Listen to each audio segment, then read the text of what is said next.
Hi Aries, and welcome to your December 2022 General Tarot Forecast. This is Sky coming on to talk to you about the month ahead of December. I hope you're all doing really well, and I hope to be bringing to you a really nice month ahead forecast for you with intuitive messages, a week-to-week tarot forecast, and an extended reading linked below. So let's talk about Aries in December. Okay. Yes, Jupiter is preparing to move back into your sign. It has moved direct in Pisces, and we will be having, for yet again, Jupiter re-entering your sign. I believe it's on the 19th of December. I'm not sure if that's the exact date, but it's around that time. And this should be very good for you, okay? It's been kind of like steamy, I think, having Jupiter on the cusp of Pisces and Aries. And for both of those signs, it's kind of made this feeling of like, do I take like the fire path or the water path? And then there's like that mixing together. So there's like a lot of steam happening, and you can kind of feel like you've done stuff in vain, or like you are facing a path that requires you to be coming at the situation from like really extreme different sides. And there is a sort of like softening of the extreme here for you. And there is a new way forward for you coming towards the end of December, especially, that promises a much more kind of invigorated and fiery experience as compared to a more emotional and like watery experience. So I do see Aries kind of breaking with the super like watery emotional energy and moving more into a confident and full of energy space, a very pioneering energy coming in here, a very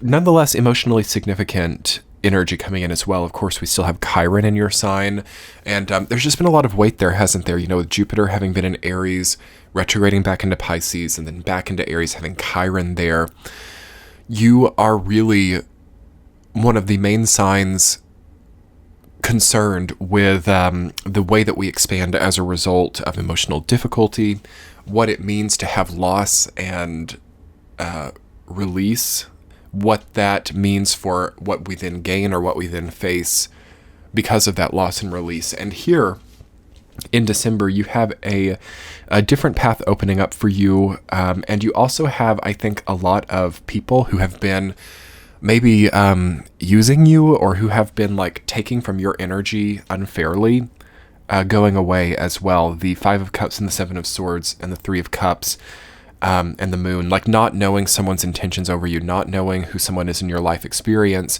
questioning whether someone is or is not a healthy or kind person to have in your life, yields answers in December, and you start to really know clearly who people are.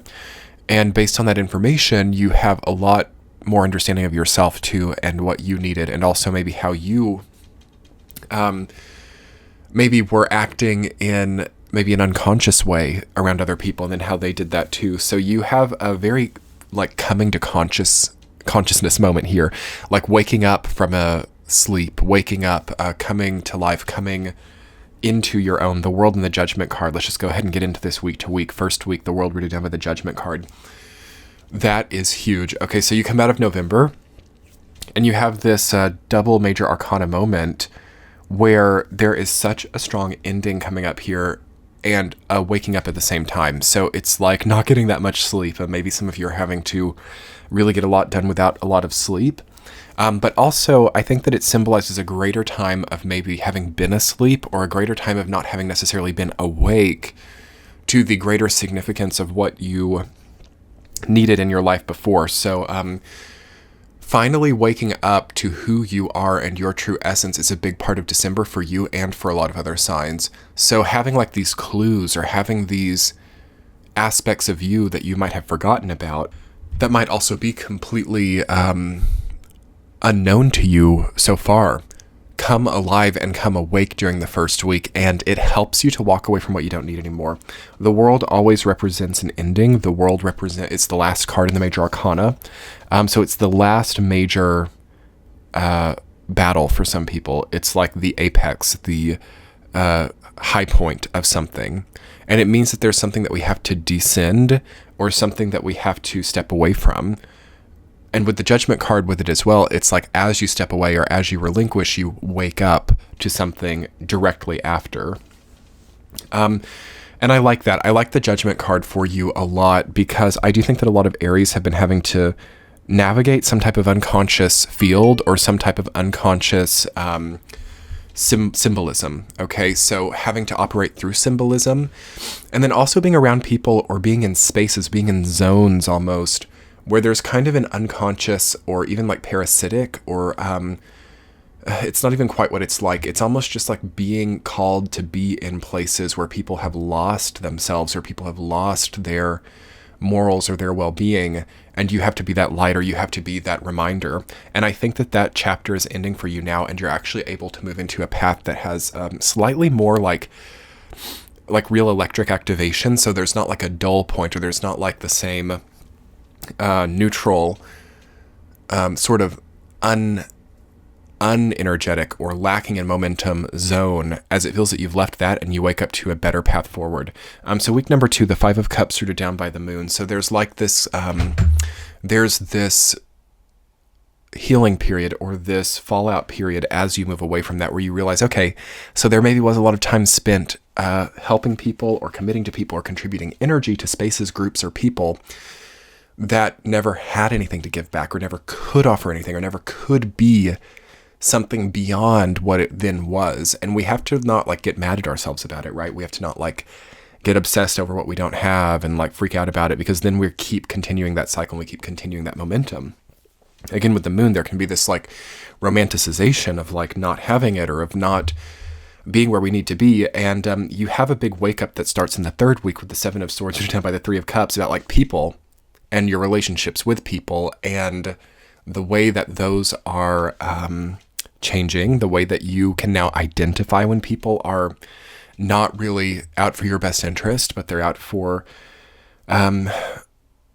gaining themselves through facing you. So who are you toasting? Who are you building up? Who are you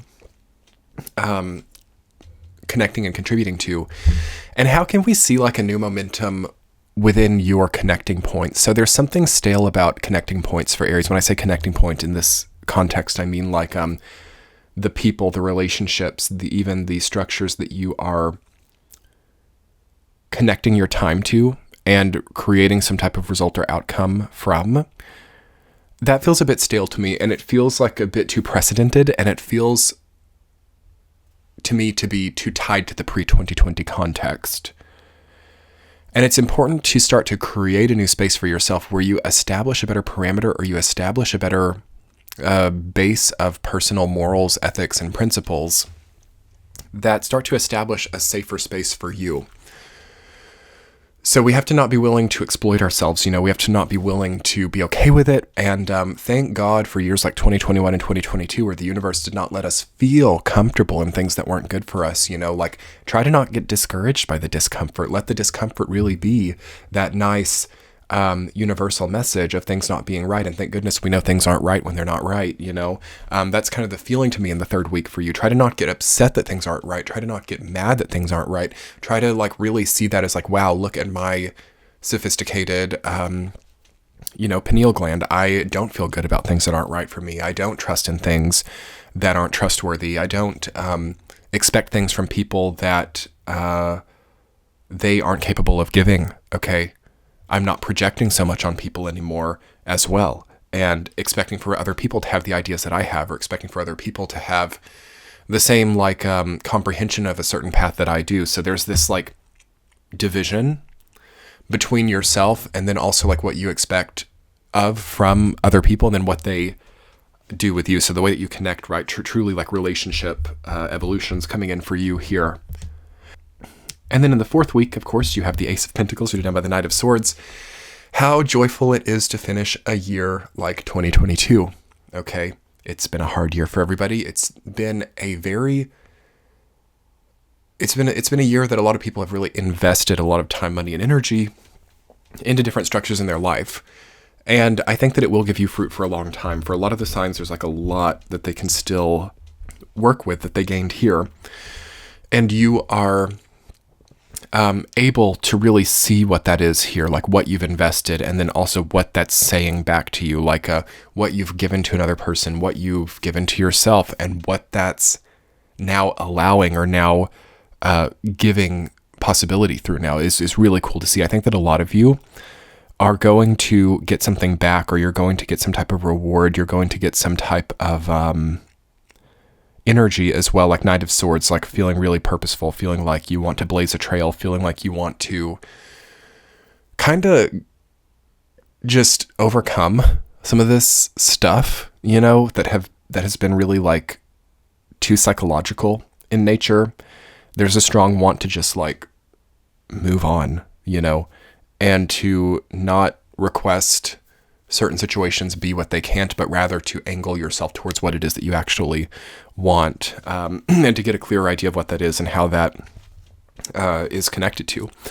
So let's talk more about that in your extended Aries. I will link that below. We'll get a central theme and two supporting themes, and we will talk more about really learning how to angle yourself and face where you actually want to be, instead of trying to kind of game situations and make them be what they can't be, if that makes sense. But anyway, let's do the extended. I hope you all enjoyed it. If you're new, hit the subscribe button, and the extended reading will be linked below. Have a great month. Bye.